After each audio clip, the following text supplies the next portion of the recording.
Hello guys, welcome to my channel. তো আজকে আমরা উজুমাকি স্পাইরাল ইনটু হররের এপিসোড নাম্বার 4 দেখবো, যেটা এনিমির লাস্ট এপিসোড হতে যাচ্ছে। তোমরা যারা আগের এপিসোডগুলো দেখোনি সেগুলোর লিঙ্ক আমি ডিসক্রিপশনে দিয়ে রাখবো, সেখান থেকে দেখে নিতে পারো। তো চলো শুরু করা যাক আজকের কাহিনী এপিসোড নাম্বার 4 দিয়ে।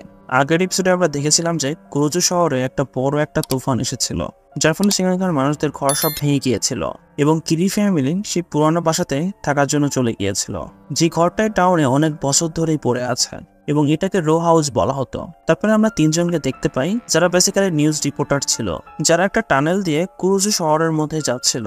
সেই টাউনে এখন পর্যন্ত 6টা ঝড় হয়ে গেছে, যার ফলে বাইরের সবকিছু থেকে তাদের কানেকশন বিচ্ছিন্ন ছিল। কেউই জানতো না যে সেখানে থাকা 6000 মানুষের কি হয়েছে। তো এইটা জানার জন্যই তারা সেই টাউনের মধ্যে যাচ্ছিল। এর আগে অনেকগুলো রিপোর্টার্সদের সেই টাউনে পাঠানো হয়েছিল, বাট তাদের কারোরই কোনো খোঁজ পাওয়া যায়নি। তারা যখনই টানেলটা পার করে শহরের ভেতরে ঢুকে পড়ে, ঠিক তখন একটা টর্নেডো তাদের পিছে পড়ে যায় এবং তাদের গাড়িকে তুলে উল্টে দেয়। এই অ্যাক্সিডেন্টে চি নামের একটা মেয়ে বেঁচে যায়, বাট তার সাথে থাকা দুইজনই মারা যায়। চি তারপরে সাহায্যের জন্য টাউনের দিকে যাওয়া শুরু করে, বাট এখানে তার শ্বাস নেওয়াতে অনেক কষ্ট হচ্ছিল। চি রাস্তাতে অনেকগুলো কারকে ভাঙাচোরা এবং উল্টে থাকা অবস্থায় দেখতে পায়, যার মানে এদের আগে আসা নিউজ রিপোর্টার্সদেরও এই অবস্থায় হয়েছে। চি তারপরে শহরকে দেখতে পায়, যে শহরটা একদম পুরোপুরি ভেঙে চুরমার হয়ে গিয়েছিল। সে আকাশে একটা নিউজ হেলিকপ্টার দেখতে পায়, বাট সেই হেলিকপ্টারটা একটা টর্নেডোর মধ্যে আটকে যায় এবং নিচে ক্র্যাশ হয়ে যায়। চি তারপরে যখন একটু আগে যায়, সে অনেকগুলো লাশ দেখতে পায় যারা এই ঝড়ের মধ্যে পড়ে মারা গিয়েছে, এবং সেই টাউনের মাঝখানে থাকা সেই ড্রাগন ফ্লাই পুকুরটাও সে দেখতে পায়, যেটার পানি ওয়ার্ম পুলের মতো ঘুরছিল।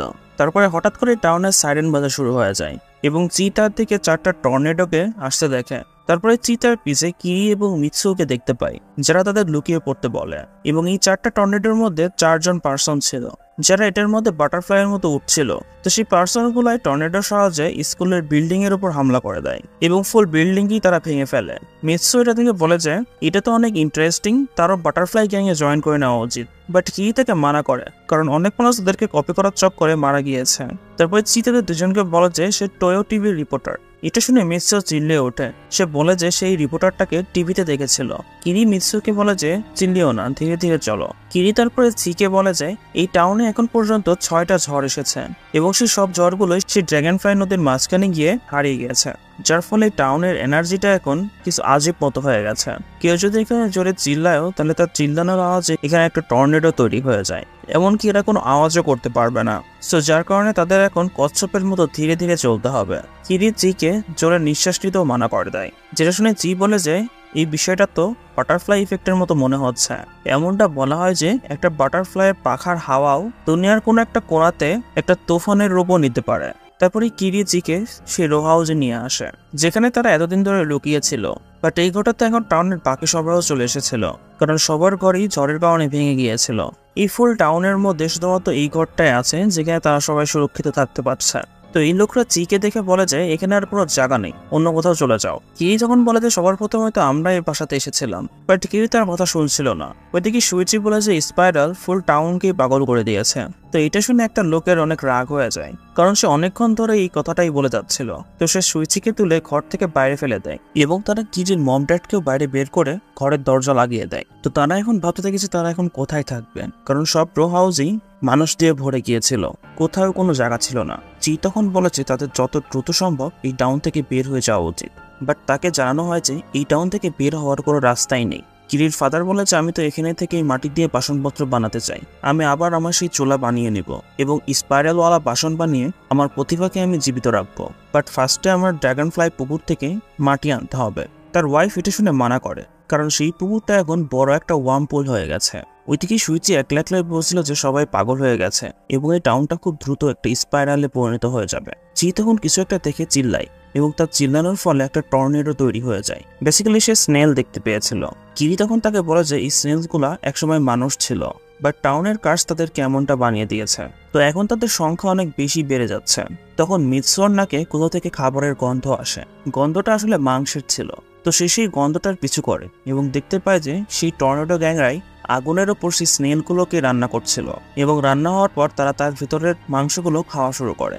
এই গ্যাংটা কিরি এবং মিৎসুকে খাওয়ার জন্য ইনভাইট করে। বাট কিরি বলে যে সেই স্নেলরাও একসময় মানুষ ছিল। তো গ্যাংয়ের একটা পার্সন বলে যে তো কি হয়েছে, এটা অনেক টেস্টি, তোমরা মেয়েরাও আমাদের গ্যাংয়ে জয়েন করে নাও, আমরা তোমাদের রানীর মতো রাখবো। কিরি তখন বলে যে তার বাটারফ্লাই গ্যাংয়ে জয়েন করার কোনো ইন্টারেস্ট নেই। তখন সেই গ্যাংয়ের লিডারটা বলে যে আমরা এখন আর বাটারফ্লাই না, আমরা এখন ড্রাগন ফ্লাই গ্যাং। কিরির ড্যাড তখন সেই পার্সনটাকে তার মেয়ের থেকে দূরে থাকতে বলে। তো তখন সেই লোকরা ফু মেরে একটা টর্নেডো বানিয়ে দেয়, যেটার মধ্যে কিরির ফাদার ট্র্যাপ হয়ে যায় এবং অনেক দূরে উড়ে চলে যায়। কিরি তখন একটা পার্সনকে ধাক্কা দিয়ে দেয়, যার ফলে সেও একটা টর্নেডোর মধ্যে আটকে যায়। বাট তারা টর্নেডোর মধ্যে উঠতে হয় কিভাবে এটা শিখে গিয়েছিল। তারপরে তারা সবাই নিজেদের টর্নেডো বানিয়ে কিরি এবং চিকে সেটার মধ্যে আটকে ফেলে। তারপরে তারা দুজন একে অন্যের হাত ধরে ফেলে, বাট তাদের সেই টর্নেডোটা সেই ড্র্যাগন ফ্লাই নদীর দিকেই চলে যাচ্ছিল। ঠিক তখনই সুইচি এসে একটা খাম্বাকে ধরে কিরির হাত ধরে ফেলে, যার ফলে তারা দুইজন টর্নেডোর বাইরে চলে আসে। বাট বাকি গ্যাংয়ের সবার মতো সেটার মধ্যে থেকে বের হতে পেরেছিল না, যার ফলে তারা সবাই সেই পুকুরের মধ্যে চলে যায়। তারপরে তাদের সাথে একটা ভলেন্টিয়ার্স গ্রুপের দেখা হয়, যারা 5 দিন আগে এখানে এসেছিল। বাট এখন তারা এই টাউনে ফেসে গেছে। তারা এখান থেকে বের হওয়ার অনেক চেষ্টা করেছে, বাট কোনো কিছুই হয়নি। এটা যে রাস্তা দিকেই বাইরে যাওয়ার চেষ্টা করে, তারা ঘুরে ফিরে আবার টাউনেই চলে আসে। টাউনের এক পাশে সমুদ্র এবং অন্য পাশে পাহাড়। তো একটা পার্সন টানেল দিয়ে যাওয়ার চেষ্টা করেছিল, বাট সেই টানেলটা শেষই হচ্ছিল না। দেন সেই টানেলটায় পেঁচানো শুরু করে দেয় এবং তাদেরকে একটা অন্ধকারের মধ্যে টানা শুরু করে দেয়। তো যার ফলে তারা আবার ঘুরে টাউনেই চলে এসেছে। এরা সমুদ্র দিয়েও পার হওয়ার চেষ্টা করেছে, বাট ঝড়ের কারণে সব বোটসই ভেঙে গিয়েছিল, যার ফলে তারা নিজেরাই একটা নৌকা বানানো শুরু করে দেয়। তখন তারা অন্য একটা গ্রুপকে দেখতে পায়, তারাও একটা নৌকা মতো বানিয়ে সেখান থেকে যাচ্ছিল। বাট হঠাৎ করে সমুদ্রের মধ্যে একটা ওয়ার্মপুল তৈরি হয়ে যায়, যেটা সিগনা থাকা সবাইকেই ভেতরে টেনে নেয়। মনে হচ্ছে এখান থেকে বের হওয়ার কোনো রাস্তাই নেই। বাট এটা বলা যে তারা বাকি মানুষের মতো এখনো পাগল তো হয়ে যায়নি। তারপরে তারা কিরিকে জিজ্ঞাসা করে যে তারা কোথায় থাকে। কিরি তখন বলে যে সব রো হাউসই মানুষ দিয়ে ভরে গেছে এবং তার মাথার একটা টর্নেডোর কারণে আহত হয়ে গেছে, তো যার কারণে সে হাঁটাচলা করতে পারছে না। তো তারা তাদের পুরোনো ঘরের একটা ছাউনির নিচেই আপাতত লুকিয়ে আছে। কিরির মাদা তখন জিজ্ঞাসা করেছে তার ফাদারের কোনো খোঁজ পেয়েছে কিনা। কিরি তখন বলেছে সে অনেক খুঁজেছে, বা সে তার ফাদারকে খুঁজে পায়নি। তখন তার মাদা এটা শুনে কান্না করা শুরু করে দেয়। সে ভাবেছে সম্ভবত সে মারা গিয়েছে। তারপর তানিজাকি নামের একটা ভলেন্টিয়ার বলে যে এই জায়গাটা সেফ নয়, সম্ভবত কোনো রো হাউসে এদের থাকার জায়গা পেলেও পাওয়া যেতে পারে। তো তারা সেই দিকেই যাওয়া শুরু করে। তারা একটা বিষয় বুঝতে পারে না যে কংক্রিটসের বিল্ডিংগুলো ঝড়ের কারণে ভেঙে গিয়েছিল, বাট সেই রো হাউসগুলো কিভাবে টিকে আছে। কিরি বলেছে এই ঘরগুলো অনেক বছর আগে বানানো হয়েছিল, সম্ভবত এই কারণেই। সে কখনো গোনেনি, বাট এমন সম্ভবত 7-8টা ঘর আছে যেগুলো ফুল টাউনে বানানো আছে। তানিজাকি তখন বলে যে সেগুলোর একটার মধ্যেও তো কোথাও একটা জায়গা হবে, বাট তারা যদি তা আস্তে চলাফেরা করতে থাকে তাহলে সেখানে পৌঁছানোর আগেই অন্ধকার হয়ে যাবে। তারপরে সে কিরিকে তার নাম বলে এবং অন্য একটা ভলেন্টিয়ারের নাম থাকে তাকিমোতো, যে এখানে তার রিলেটিভকে খুঁজতে এসেছিল, বাট নিজেই এখানে ফেসে গেছে। তো তারা অনেক টায়ার্ড হয়ে গিয়েছিল। একটা পার্সন বলে যে তার পিঠে কি যেন হয়েছে। যখন তার শার্টকে সরানো হয় তখন দেখতে পায় যে সে একটা স্নেলে কনভার্ট হয়ে যাচ্ছে। সুইচি তখন বলে যে ট্রান্সফর্ম হওয়া শুরু করে দিয়েছে এবং খুব দ্রুত একটা স্নেলে পরিণত হয়ে যাবে। সম্ভবত তারা অনেক ধীরে ধীরে চলছে, যার কারণে এই উজুমাগির কার্স তাদের উপর এত তাড়াতাড়ি লাগছে। এই কারণেই বেশি বেশি মানুষ স্নেলে পরিণত হয়ে যাচ্ছিল। সম্ভবত পরের নাম্বার তারই হবে। এটা শুনে সবাই ভয় পেয়ে যায় এবং একে অন্য সবাই তাদের পিঠ চেক করা শুরু করে দেয়। আরো একজন পার্সন ছিল যার উপর এই কাজটা লেগে গিয়েছিল। তানিজাকি তখন বলে যে তাদের জলদি কোনো একটা রো হাউসের মধ্যে যেতে হবে, এখন শুধুমাত্র সেটাই শহরের সব থেকে নিরাপদ জায়গা। তারপরে তারা সবাই একটা রো হাউসের কাছে যায়। তো তারা দেখতে পায় সেটার বাইরে আগে থেকে অনেক মানুষ দাঁড়িয়ে ছিল, যারা সবাই ভিতরে যেতে চাচ্ছিল, কারণ তারাও যদি বাইরে থাকে তাহলে তারাও স্নেল হয়ে যাবে। বাট ভেতরে থাকা মানুষজন তাদেরকে একদম মানা করে দেয়, কারণ ভেতরে এখন একজন পার্সনের জন্য জায়গা বেঁচে ছিল না। তো বাইরের লোকগুলো তখন জোর করে ভেতরে যাওয়ার চেষ্টা করে। তো ভেতর থেকে 3জন পার্সন তাদের মাথা বের করে জোরে একটা ফু মারে এবং একটা টর্নেডো তৈরি হয়ে তারা উড়ে চলে যায়। তারপর বাইরে থাকা বাকি সবাইও ঘরের দিকে ফু দেওয়া শুরু করে দেয় এবং একটা কার্ট ইউজ করে দরজা ভেঙে ফেলে। বাট তারা দেখতে পায় যে ভেতরে আসলে কোনো জায়গা ছিল না, কেউ না কেউ এদিক সেদিক দিয়ে ঘরের মধ্যে ঢুকেই যাচ্ছিল, যার ফলে ঘরের মধ্যে এত মানুষ হয়ে গেছে যে তাদের একে অন্যের শরীর একে অন্যের সাথে একদম লেগে গেছে, মানে মার্জ হয়ে গেছে। তো এখন তার একে অন্যের থেকে আলাদা হতে পারছে না। তো ঘরের মধ্যে এত মানুষ বেড়ে গিয়েছিল যে তাদের চাপে সেই হাউসের লেফট এবং রাইট সাইড ভেঙে বের হয়ে যায়। তো তারা তাদেরকে সুরক্ষিত রাখার জন্য ভাঙাচোরা লাঠি দিয়ে ঘরকে লম্বা করা শুরু করে দেয়। এই আইডিয়াটা তানিজাকির কাছে অনেক ভালো লাগে, এটাই যে তারা রো হাউসকে সাইড থেকে লম্বা করতে পারে এবং তারা এটা করবে বলে ডিসাইড করে, যাতে করে তাদের জন্য জায়গা হয়ে যায়। বাকি সবাই বলে যে আমরা এখানে থাকতে চাই না, বরং আমাদের বাইরে যাওয়ার রাস্তা খুঁজতে হবে। তারা যদি কোনো রো হাউসের মধ্যে চলেও যায় তাহলে তাদের শরীরও এমনটা হয়ে যাবে, যার ফলে তাদের ফুল লাইফই নর্ক হয়ে যাবে। তারপরে একটা টর্নেডো তাদের কাছে চলে আসে এবং সেই টর্নেডো তাদের মধ্যে থেকে দুজন মানুষকে নিয়ে উড়ে চলে যায়। তানিজাকি বলেছে তারা আগে থেকে নরকের মধ্যে আছে, হয় এখানে থেকে টর্নেডোতে মারা যাও অথবা ঘরের মধ্যে গিয়ে জীবিত থাকো। তখন তারা সমুদ্রের মধ্যে রেস্কিউ শিপ দেখতে পায়, তাদেরকে বাঁচানোর জন্য মিলিটারি চলে এসেছিল, যেটা থেকে সবাই অনেক খুশি হয়ে গিয়েছিল। বাট সেই সব জাহাজগুলো সমুদ্রের মধ্যে তৈরি হওয়া ওয়ার্মপুলের মধ্যে চলে যায়। তারপরে রাত হয়ে যায় এবং সবারই খিদা পেয়ে যায়। তখন একটা পার্সন সেই স্নেলের মিট দেখতে পায়, যেটা সেই ড্রাগন ফ্লাই গ্যাংরা খাচ্ছিল। তারা জানতো এটা কোনো মানুষেরই মাংস, বাট তাদের কাছে আর কোনো চয়েসও ছিল না, কারণ এখানে খাওয়ার আর কিছুই ছিল না। তো তারা সবাই সেই স্নেলের মাংস খাওয়া শুরু করে দেয়, যেটা তাদের কাছে অনেক টেস্টিও লাগে। এবং তারা তাদের সাথী ওকামোতোর দিকেও দেখতে থাকে, সে যখন স্নেল হয়ে যাবে আমরা তাকেও রান্না করে খেয়ে ফেলবো। তারপরে তারা কিরিকেও মিট খাওয়ার জন্য বলে। তো কিরির তো ফার্স্টে কেমন কেমন করছিল, বাট সে দেখতে পায় সুইচিও সেই মিটটা খাচ্ছিল, তো সেও সেটা খাওয়ার জন্য রাজি হয়ে যায়। কিরি কিছু মিটকে পলিথিনের মধ্যে নিয়ে তার মাদারের জন্য নিয়ে যায়, বাট সে কি দেখতে পায় যে মিৎসু একলাই সেই ভাঙাচোরা ঘরের মধ্যে আটকে গেছে। মিৎসু বলে যে একটা টর্নেডো তার মাদারকে উড়িয়ে নিয়ে গেছে। তারপরে কিরি যখন মিৎসুর পিঠ দেখে তখন সে দেখতে পায় তার উপরেও স্নেলের সেই কার্সটা লেগে গিয়েছিল। কিরি তখন বলেছে সে যদি মিৎসুর স্নেল হওয়ার আগেই টাউন থেকে বাইরে বের হয়ে যেতে পারে তাহলে সে শিওর আবার নর্মাল হয়ে যাবে। তারপরে তারা আবার এসে তার মম এবং ড্যাডকে খুঁজে বের করবে। টানেল এবং সমুদ্র দিয়ে তা তো যেতে পারবে না, তো তারা সবাই পাহাড়ের রাস্তাতে এখান থেকে বের হবে বলে ডিসাইড করে। তারা একটা রাস্তা ধরে যাওয়া শুরু করে দেয়, বাট সুইচি বারবার বলছিল যে এতে কোনো লাভই হবে না। পাহাড়ের উপর থেকে তারা দেখতে পায় যে সব রো হাউস গুলাই সেই ড্রাগন ফ্লাই নদীর আশেপাশেই বানানো হয়েছিল। তারা তানিজাকিকেও দেখতে পায় যে একটা রো হাউসকে লম্বা করে যাচ্ছিল।